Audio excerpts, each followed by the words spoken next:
경제를 보다 쉽게. 안녕하세요 여러분, KRB 경제연구소의 붕입니다. 3월 6일 새벽 6시에 외환보유액 발표가 있었습니다. 이번 영상에서는 24년 2월 말 외환보유액과 2월 소비자 물가 관련 이야기를 해보도록 하겠습니다. 아무쪼록 시청하시는 여러분께 여러가지 도움이 되었으면 하는 바람입니다.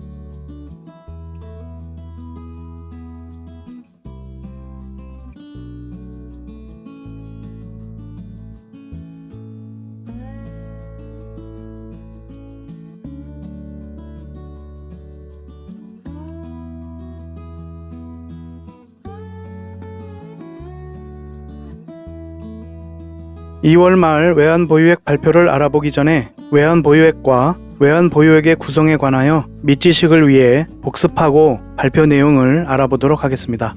외환보유액은 중앙은행과 정부가 언제든지 사용할 수 있는 대외 외화 금융자산을 뜻한다고 이야기했었습니다.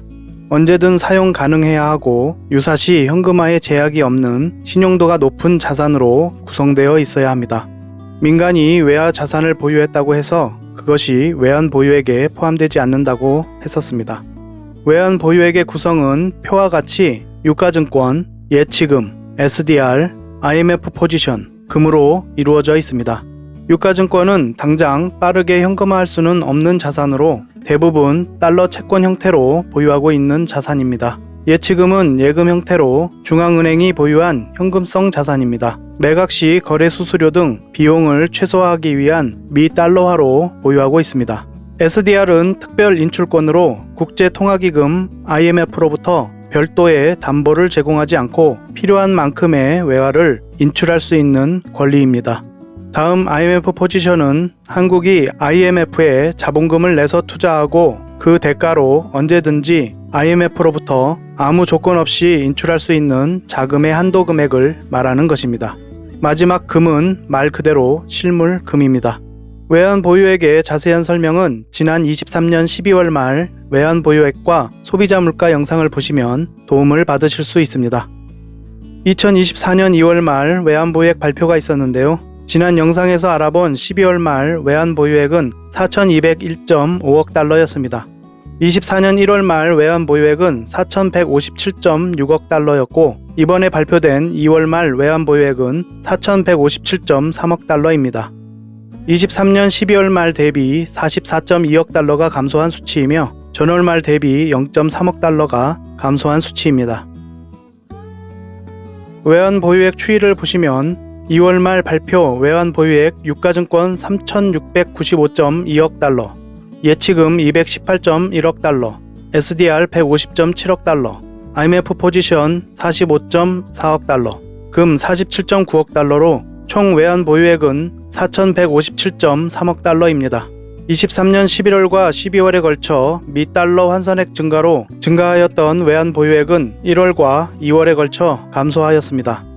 달러 인덱스의 영향으로 환산액이 변동된 것입니다.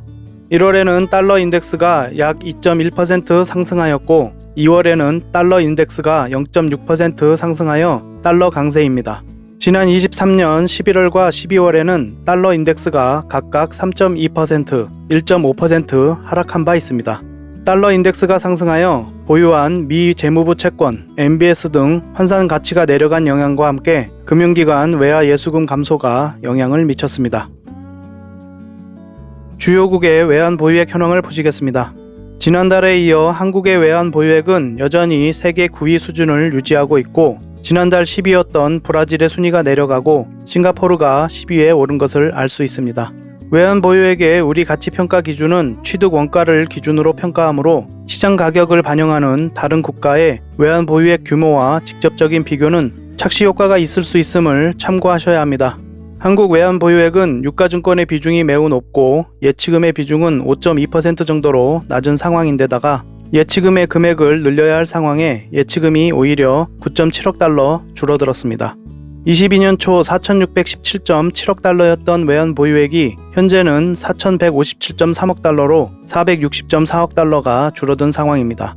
만일의 상황에 적극적으로 대비하기 위하여 외환 보유액, 특히 예치금을 확보하여야 할 것입니다.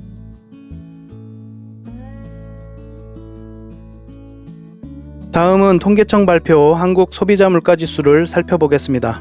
소비자 물가지수는 2020년을 100으로 지수의 기준을 삼고 있습니다. 24년 1월 발표된 소비자 물가지수는 113.15이고 2월 발표된 소비자 물가지수는 113.77로 전월 대비 0.5%가 상승하였습니다. 총 지수가 전년 동월 대비 3.1% 상승, 1월 2.8%보다 0.3%포인트 상승하였습니다. 다음은 근원 소비자 물가지수 중 OECD 방식의 근원 물가지수로 식료품 및 에너지를 제외한 물가지수입니다.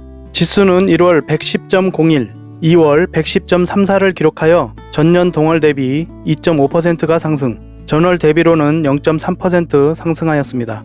식료품 및 에너지를 제외하고도 물가가 상승하고 있다는 것을 알 수 있습니다. 다음은 근원 소비자 물가지수 중 농산물 및 석유류 제외 근원 물가지수로 지수는 1월 111.70이고 2월 111.95를 기록하여 전년 동월 대비 2.6% 상승, 전월 대비로는 0.2% 상승하였습니다. 다음은 시민들이 가장 체감하게 되는 생활 물가지수를 보시겠습니다. 생활 물가지수는 지출 비중이 높아서 가격 변동을 민감하게 느끼는 144개 품목을 조사한 것입니다. 지수는 1월 115.54이고 2월 116.29를 기록하여 전년 동월 대비 3.7% 상승, 전월 대비로는 0.6% 상승하였습니다. 특히 식품 물가는 전년 동월 대비 5.4%가 상승, 식품 물가의 상승이 여전히 가파르다는 것을 알 수 있습니다.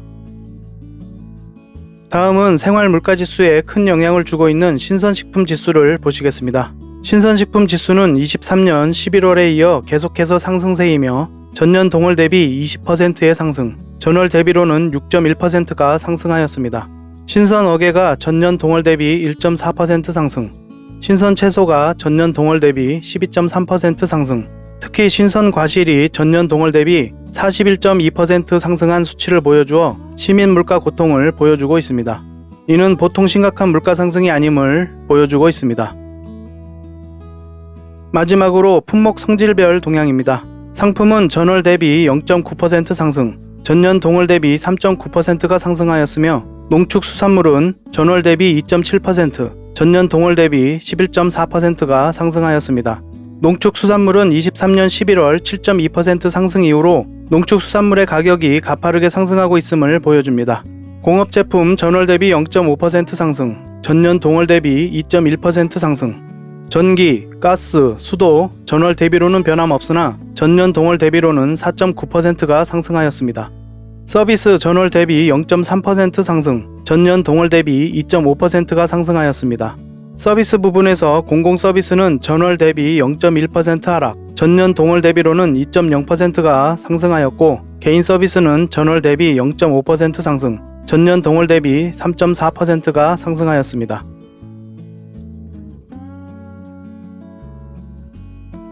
(22년 2월 말 기준) 4,617.7억 달러를 보유하고 있던 외환 보유액은 24년 2월 말 4,157.3억 달러가 되었습니다. 460.4억 달러가 줄어든 것입니다. 예치금의 비중도 5.7%에서 5.2% 수준으로 줄어들었습니다. IMF 이후로 외환 보유액에 대한 중요성이 대두되면서 만일을 위한 외환 보유액의 보유는 매우 중요한 일입니다. 다시 외환 위기를 겪지 않기 위해서 지난 정부와 중앙은행이 노력하여 외환 보유액을 계속해서 쌓아온 것입니다. 외환 보유액의 중요한 점은 어떻게 잘 운용하느냐이겠지만 기본적으로는 외환 보유액을 얼마나 보유하고 있느냐, 적정 수준을 보유하고 있느냐, 예치금의 비중은 얼마나 보유하고 있느냐 등의 문제입니다. 보유하고 있는 외환 보유액을 어떻게 운용하느냐 하는 것은 기본을 준비해둔 뒤에 이야기할 수 있는 문제라고 할 수 있겠습니다. IMF는 한국의 적정 외환 보유액 수준을 2020년에는 4,480억 달러, 2021년에는 4,677억 달러, 2022년에는 4,362억 달러로 권고했습니다. 외환보유액이 무조건 많다고 좋은 것은 아니지만 앞서 말한 것과 마찬가지로 적정 수준을 준비해 두는 것이 기본입니다. 그 기본을 지킨 뒤에 투자와 운용에 대해 논해야 할 것입니다. 외환보유액의 적정 수준에 대한 논쟁은 있지만 적어도 IMF 권고 수준 이상을 보유하고 비상시 언제든 유용할 수 있는 현금 흐름에 신경을 써야 하는 것은 당연한 일이겠습니다. 계속되는 물가의 상승에 시민들이 고통받고 있습니다. 부자 감세 및 낙수 효과를 적극적으로 추진하면서 시민들의 이런 고통에는 아무런 조치가 없는 것인가? 물가는 포기한 것인가? 이쯤 되면 위와 같은 생각 자체를 달리하셔야 하지 않겠는가 하는 생각을 해봅니다. 포기한 것이 아니라 그것이 목적은 아닌가.